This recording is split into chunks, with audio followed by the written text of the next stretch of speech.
Konsep isekai pelan-pelan mulai digantikan oleh komik Korea. Aku yakin kayaknya orang udah mulai bosan dengan isekai yang gitu-gitu aja. Apa sih anime isekai yang bener-bener lengket di kepala kalian? Di antara ratusan atau puluhan anime isekai, paling yang lengket di kepala kalian isinya cuma Re:Zero, Mushoku Tensei, Overlord, Konosuba, sama Tanya itu doang. Nah, sekarang ayo kita bahas bagaimana webtoon atau webkomik Korea akan menggantikan isekai di Jepang. Dan juga akan menggantikan segue ke sponsor. AFK Journey. Ini sebenarnya game santai yang cukup oke untuk dimainin. Kenapa santai? Karena ini game open world ringan dengan tema RPG. Jujur, aku cukup kaget lihat visual mereka. Visualnya punya ciri khas yang gak kelihatan murahan. Aku bisa natap layar HP terus-terusan. Aku aja ganti wallpaper HP jadi AFK Journey loh. Latar di gamenya juga cukup menarik dengan kalian sebagai player yang menentukan taktik apa yang harus dilakukan. Kalian bisa mengumpulkan resource, keliling map dari Golden Witchshire sampai pegunungan Fasudo, dan kalian bisa mainkan game ini dengan satu tangan. Kalau kalian suka gacha, kalian bisa dapat 450 pool gratis dari Bansos dan login 7 hari. Pilihan hero-nya juga ada sampai 40. Kalian bisa download di Android dan di iOS. Dan tambahan lagi, kalian bisa main di PC sambil gabut. Gak kayak game HP lain ya. Game ini gak ada iklan dan ringan untuk dimainkan sebagai game RPG. Kalau mau support aku atau hadiah gratis, kalian bisa pakai kode ini atau copy aja dari deskripsi. Hadiahnya ada gold sama diamond. Tunggu apa lagi? Langsung download dengan klik link yang ada di description box dan mainkan gamenya.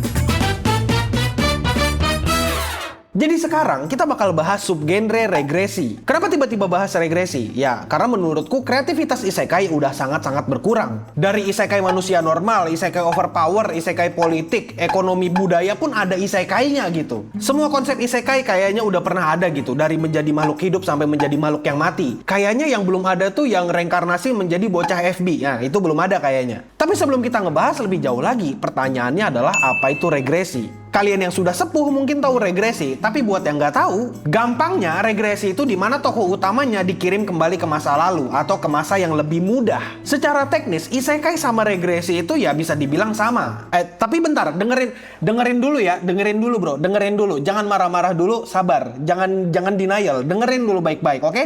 Maksudnya tuh gini, mereka itu sama-sama restart ke titik tertentu. Kalau isekai, mereka restart dari bayi di dunia baru. Kalau regresi, belum tentu mereka kembali dari bayi. Ya, mereka itu bisa aja kembali ke masa lalu, ke titik tertentu. Terus apa yang membedakan antara isekai dengan tema regresi? Ya, yang membedakan mereka adalah premis. Kalau isekai, karakternya itu lahir lagi atau keteleport, terus dia mendadak jadi overpower atau membawa ilmu dari dunianya. Yang dicari dari isekai juga biasanya reaksi orang-orang medieval yang baru pertama kali lihat teknologi maju. Atau biasanya juga ngelihat reaksi orang-orang ketika mereka tahu MC yang dikira lemah ternyata kuat. Atau mungkin juga reaksi dari kekuatan yang gak masuk akal dari MC. Dan sebenarnya kalau mau dipikir-pikir lagi, isekai sendiri tuh gak punya tujuan akhir yang jelas. Tujuan akhirnya biasanya ngelawan Raja Iblis. Tapi gak dikasih tahu tuh apa dampak dari Raja Iblis itu, apa dampak dari kehadiran Raja Iblis tersebut. Sebelum denial, dengarkan lagi baik-baik biar logiknya masuk dan biar kita bisa punya common ground yang sama. Regresi ini agak beda. Memang mereka bisa sama-sama overpower di awal atau punya kekuatan yang mengejutkan orang-orang. Tapi bedanya adalah cerita dari regresi itu punya tujuan. Contohnya, balas dendam. Kita ambil aja contohnya Academy Genius Swordmaster. Di awal chapter, kita dikasih lihat part terakhir pas dunia udah hancur setelah MC berantem sama monsternya.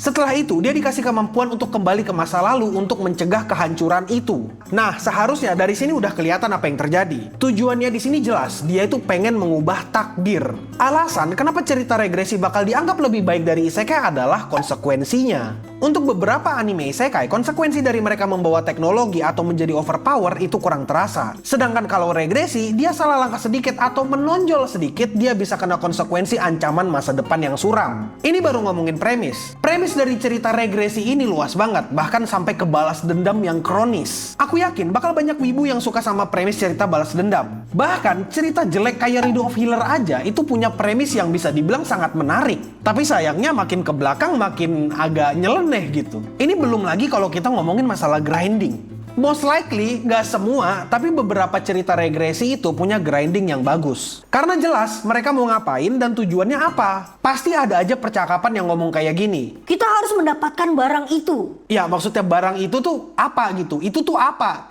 Gua. To be fair, beberapa isekai itu punya grinding kekuatan yang bisa dibilang cukup bagus. Kayak misalnya Tensura, Kumamoto Desuka, yang laba-laba itu, terus ada Shield Hero, itu bisa dibilang grinding mereka cukup bagus. Sebenarnya konsep regresi atau mundur ke masa lalu atau ke checkpoint tertentu itu udah ada di anime. Kayak misalnya ada ReZero, ada Erase, sama Summertime Render. Itu tiga itu udah kayak bolak-balik masa lalu gitu loh. Kayak mirip dengan regresi konsepnya. Tapi yang bakal bikin regresi jadi angin baru adalah kombinasi dari konsep isekai-nya, konsekuensinya, pembangunan karakternya, dan dunianya. Dan sebenarnya kalau dipikir-pikir lagi, tema atau konsep ini yang bikin regresi kemungkinan besar bakal disukai sama banyak orang. Kalau nggak percaya, cobain aja dulu dari baca manhwa dan rasakan gimana rasanya baca ratusan chapter sampai kau nggak tidur dan akhirnya kau telat sekolah. Ya, itu perasaan yang common bagi pembaca manhwa, dan kemungkinan besar kalian yang baca manhwa udah ngerasakan itu. Terus apakah artinya isekai jelek gitu? Apa mendingan regresi daripada isekai? Ya sebenarnya enggak juga. Kalau kau tidak berpikir, mungkin yang ada seperti itu gitu kesimpulannya. Padahal enggak. Pada dasarnya aku nggak bilang isekai jelek, tapi poinnya adalah orang bakal ngerasa kalau regresi itu adalah obat baru, adalah angin baru buat mereka yang bosen sama isekai. Kurang lebih seperti itu ya, Dek ya.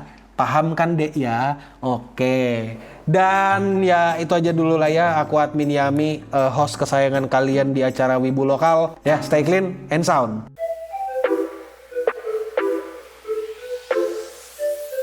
Nah sekarang coba deket-deket lagi, deket-deket sini. Jadi aku nggak bilang isekai jelek, tapi mungkin orang bakal suka sama regresi. Karena regresi itu kayak baru gitu, kayak sebenarnya nggak baru-baru amat, cuma kelihatan kayak baru.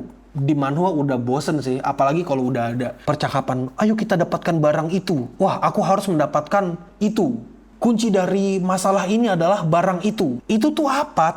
Gua ambil